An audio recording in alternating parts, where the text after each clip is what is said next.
Hey everyone, this is my breakdown of Sanemi's physique from Demon Slayer. This guy has some of the craziest forearms I've ever seen, so we'll get into that in the analysis and I'll teach you how to build your forearms and the other muscles that are important for this physique. So from this first picture, I would say straight away, his legs look pretty big, probably because of the trousers he's wearing, but it's definitely not the traditional like V-taper with kind of small legs that we tend to see in most of these anime characters. I'm going to say he actually has pretty big legs, and to get this kind of physique, he looks quite bottom heavy, I think. He has quite a small torso and pretty big legs, so I'm going to say training legs is quite important for this physique. General shape of him, he doesn't have an amazing V-taper, but you know, his shoulders are fairly wide, bigger than his waist. It does look like he has some decently round shoulders. You can kind of see some traps under his jacket. Other than that, the only things that are really exposed are his chest and his abs, so we need to work those. His abs are pretty blocky and full, so it's not like we just need to get shredded and show like flat abs. These actually need to be built quite significantly. His chest, it's not huge, but it's like the only thing on display, so we want to have a good chest. And also his forearms, which I'm going to say is the most important part of this physique, having massive vascular forearms. And in this picture, his neck looks a bit bigger than in the last one. He doesn't have a massive neck, which is kind of surprising because he's the kind of character I would expect to have like a huge neck, but he doesn't. Again, we can see the chest and the abs looking good, and his forearms. That's what really stands out to me. Most of the time we're not walking around shirtless. You can't see your like abs, your biceps that much, but we often have our forearms exposed. And if you have big forearms, that kind of automatically makes you look jacked and strong. So that's really important for this physique. So although we don't get much of a look at his actual body, I'm going to say it's probably pretty similar to Tanjiro's physique, and most of the other Demon Slayers, they tend to look pretty similar. So fairly big arms, torso is not massive, blocky abs, decent chest, and probably big legs under those trousers, especially given that they have to like move so quickly and jump around when they're attacking demons. And this last picture, we get another glimpse at kind of the shape of his shoulders, his upper arms, and his forearms are a little bit exposed. So I'm going to say the most important features are his forearms, his abs, and his chest. Certainly he probably has big legs, and other than that I think he has decent shoulders and upper arms and maybe traps too.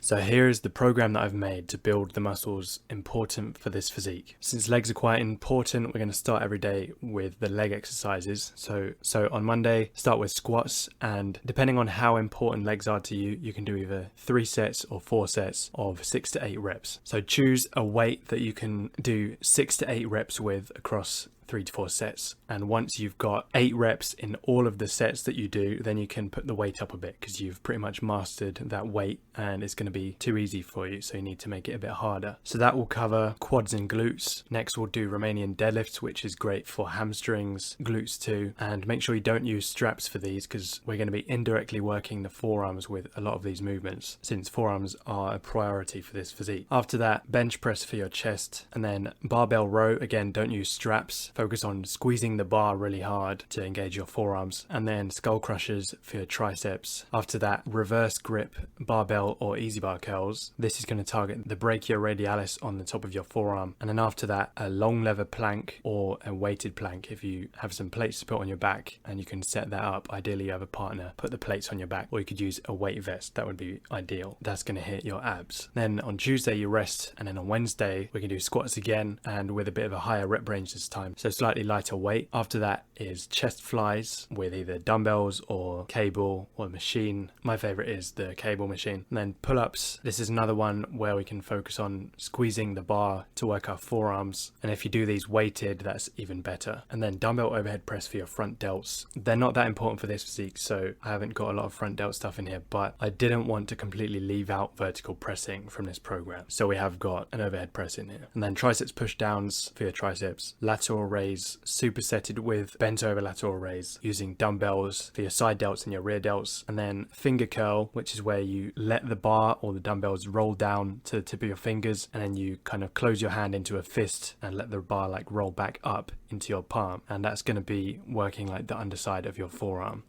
flexors. And then finish with hollow body hold for your abs. You rest on Thursday, and then on Friday do leg extension and leg curl, and you can superset those together if they're on the same machine. That will cover your quads and hamstrings. And then heavy dumbbell rows with no straps. This is a really good one for building your forearm endurance and strength and size. Focus on squeezing the dumbbell and keeping it in your hand. And then push-ups, 4 sets to failure for mostly your chest, also your arms. And then shrugs, either with a barbell or a dumbbell. This is another one where you can focus on your grip strength during this movement, so don't use straps for this. And then dumbbell curls after that for your biceps. And then you can superset one arm cable lateral raises with one arm cable reverse flies. You will have to change the height of the cable in between. That's for your side delts and rear delts. And then finish off with hanging knee raises. Obviously you're hanging from the bar with your hands, so your forearms are going to get a workout there as well.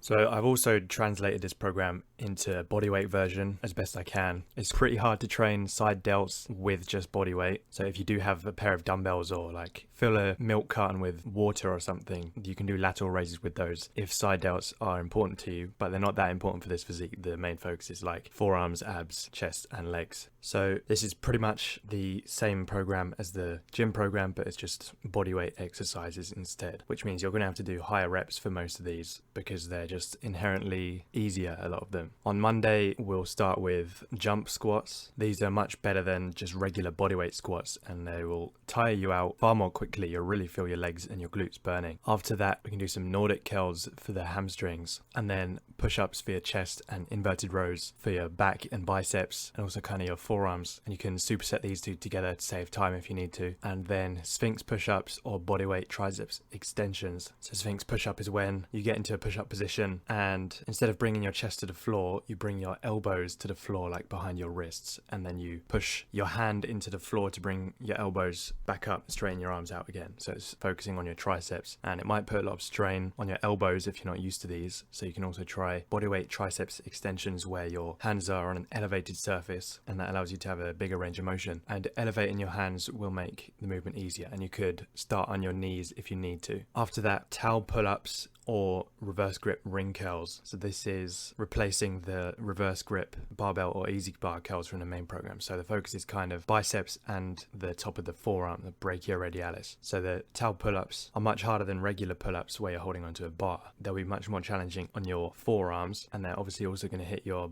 back and your biceps like a normal pull-up. And then ring curls are a great bicep exercise if you have rings, and we can do these reverse grip to hit the top of the forearm a bit more than if we had an underhand grip. And then finish off with long lever plank for your abs. Rest on Tuesday, and then on Wednesday you do Bulgarian split squats, sets of 10 to 30 per leg. Basically anywhere within the 5 to 30 rep range is very effective at building muscle. Anything over 30 and then you get into like muscular endurance territory, and it's not really heavy enough to stimulate hypertrophy very well. And anything below 5 reps is kind of just too heavy and it's not enough volume to stimulate hypertrophy. So I try to limit the exercises to ones that you can do within a 5 to 30 rep range, pretty much close to failure. That is, you're only going to build muscle if you push the muscle close to failure. So then we have ring flies for 4 sets of 5 to 10. That will hit your chest, mimics a like dumbbell fly or a machine fly pretty well. And if you don't have rings, then you can do wide grip push-ups, which is going to focus on the chest and minimize the tricep and shoulder involvement. And then normal pull-ups for like your back, biceps and your forearms. And then pike push-ups for your front delts. Ring reverse flies if you have rings. This will hit the rear delts. I've put these as optional because rear delts aren't that important for this physique. So if you don't have rings, then don't worry about this. But if you do have dumbbells, then you can do some like bent over lateral raises here. And then close grip push-ups for your triceps. Hanging finger curls for your forearms. So this is where you grab the bar about shoulder width, and then you open up your hand to let the bar like roll down to the tips of your fingers, and then you close your hand into a fist again, like grabbing the bar. So that's, you're kind of letting go and grabbing the bar, and that you'll really feel that in the underside of your forearm. And then finish off with hollow body holds for your abs. You rest on Thursday, and then on Friday do Cossack squats, which is where you take a wide stance and then you bend one knee, keeping the other leg pretty much straight, and you squat down onto like your right foot, and then you stand back up into the middle, and then you squat down onto your left foot with your right leg straight. So you're going from side to side. This is great for your hip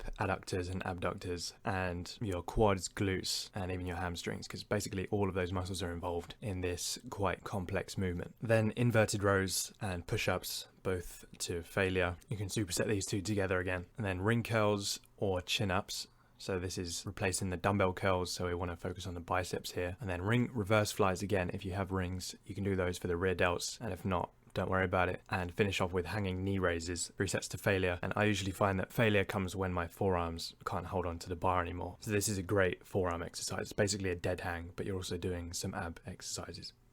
So I hope you enjoyed these programs. This is only a 3-day program because there's not as many muscles we need to focus on in this case, because like most of them are pretty hidden. But I did basically the minimal volume we need for like the less important muscles, and then focus on putting most of the volume into the more important muscles like the chest, abs, legs and forearms. Obviously you need to eat plenty of protein, like 0.8 grams per pound of body weight or 1.8 grams per kilo of body weight. I always recommend eating in a small caloric surplus so that you've got plenty of leftover energy for building muscle, because if you're trying to cut while building muscle, your body doesn't really have enough energy to spare for building muscle, because building muscle is kind of a luxury. When you're in a caloric deficit, your body is just worried about not starving, so it's not worried about putting on muscle. So if you want to build muscle, then you should be eating lots of food, and obviously you need to sleep at least 7 hours a night, ideally 9 hours. I recommend stretching the muscles that you used in the workout after the workout, just some light stretching, and like get blood into the muscles on your rest days. So like go for a walk, do some like dynamic stretching, maybe some light calisthenics without pushing close to failure. You just want to get blood into the muscle, get the muscles moving, and that's going to aid recovery, and you won't be as sore if you do that. So I hope you enjoyed. Thank you for watching, and I'll see you in the next one.